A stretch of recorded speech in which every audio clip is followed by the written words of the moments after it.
Welcome back to Math. Simplify. Square root of 8 minus square root of 63. Easy or hard? Of course, it is very, very, very easy. How to simplify this term? Of course. Look. Big square root, small square root. Of course. Usually, we hope that the thing under the square root, of course, the big square root, can be written as a square term. Square root of a minus square root of b all squared, or square root of a plus square root of b all squared. However, since here is minus, a negative sign, so in this case, we're going to write the thing under the big square root as, since here is minus, so we hope that 8 minus square root of 63.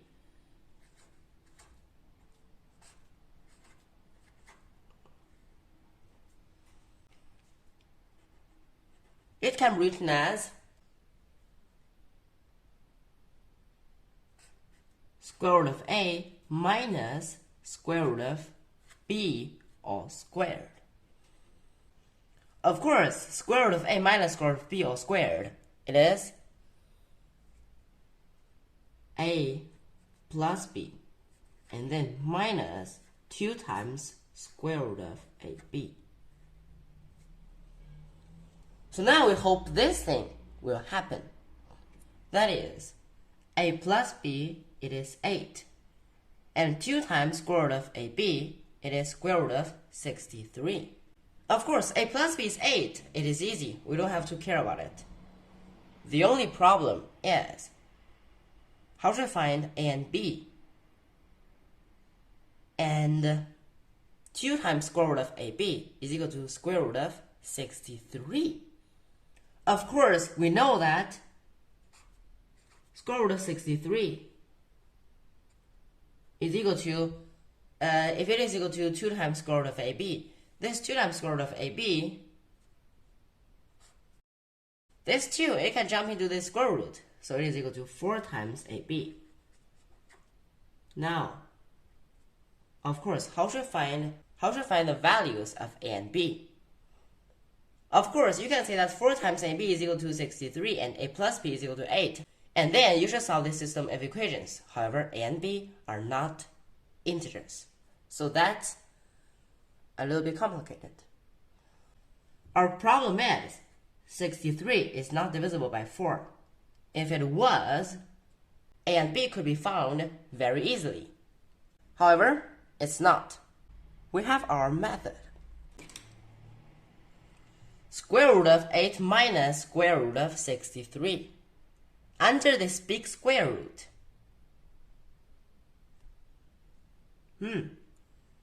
Of course, I'm going to write a equal sign.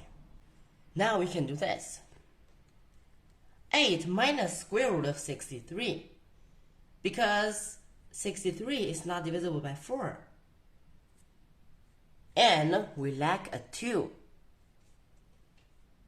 in front of the square root. Of course, 8 minus square root of 63. It can be multiplied by 2 firstly, and then divided by 2. That means it will multiply by 1. So that's equal to this thing. Look, square root of, I can multiply by 2 here. Of course, it is 2 times 8, 16, minus 2 times square root of 63. Now, what to do? Of course, if they are equal, then divided by 2 here. Therefore, a 2 can be cancelled out on the numerator and on the denominator.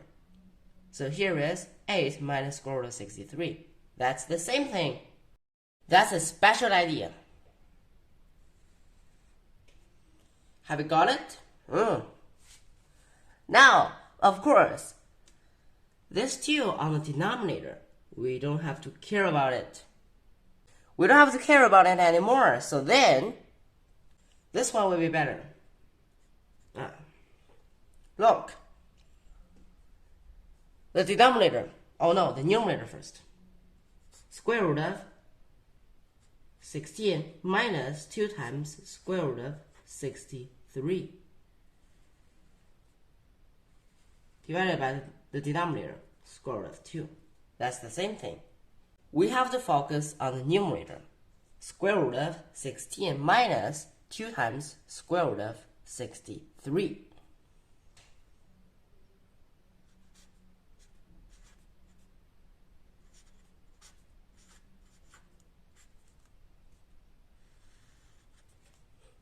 Here we have 2. Now, and here appears a square root. So what should we do? Now, we should find two numbers. And we hope that 16 minus 2 times square root of 63 is equal to square root of a minus square root of b all squared. Or you can also write it as square root of t minus square root of s all squared, since you wouldn't be confused with this one, would you? Now, of course, we have to find these two numbers, where 16 minus 2 times square root of 63 is equal to a plus b, and then minus 2 times square root of ab. Now, a plus b is 16 and a times b is 63.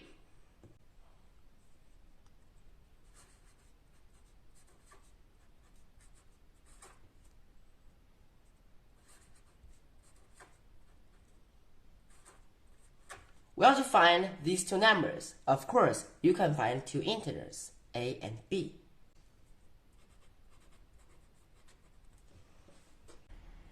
(63) is equal to 9 times 7, and the sum of 9 and 7 is 16. So, here we can solve for the values of a and b. ab is equal to 9, 7. Of course, 7, 9 is also okay. However, it doesn't help anymore. You can say that, or. Here, we only have to choose this one, where a is bigger than b. Of course, if you chose the second one, it will be also okay. However, you have to take the absolute value. So it is a little bit complicated. The first one is better. What is it equal to? Of course, the numerator is square root of, here is square root of 9 minus square root of 7 squared divided by square root of 2. We know that square root and squared, and the base is its absolute value. Of course, since square root of 9 minus square root of 7, it is positive. So we don't have to do anything. Square root of 9, then minus square root of 7. We know that square root of 9 is 3. Square root of 7 is irrational, so don't do anything about it. Divided by square root of 2. Square root of 2, it has a square root, and on the denominator, I don't like it. So ugly. So what should I do? Now, please, please, please rationalize the denominator. The only thing that you should do is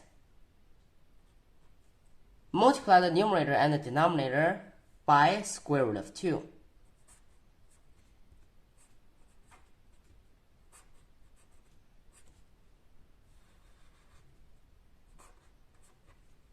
And then, in the end, you can find out that, oh, sorry, here, times. Don't forget. Therefore, the denominator is an integer, or a rational number, 2. And the numerator, it doesn't matter. Nobody cares about the numerator. The denominator is better. 3 times square root of 2 minus square root of 14 divided by 2. That's the thing, and that's the answer. It could be written here. It is equal to 3 times square root of 2 minus square root of 14 and then divided by 2. Don't forget to give me a thumbs up, subscribe to my channel for more videos, and we'll see you next time. Bye bye.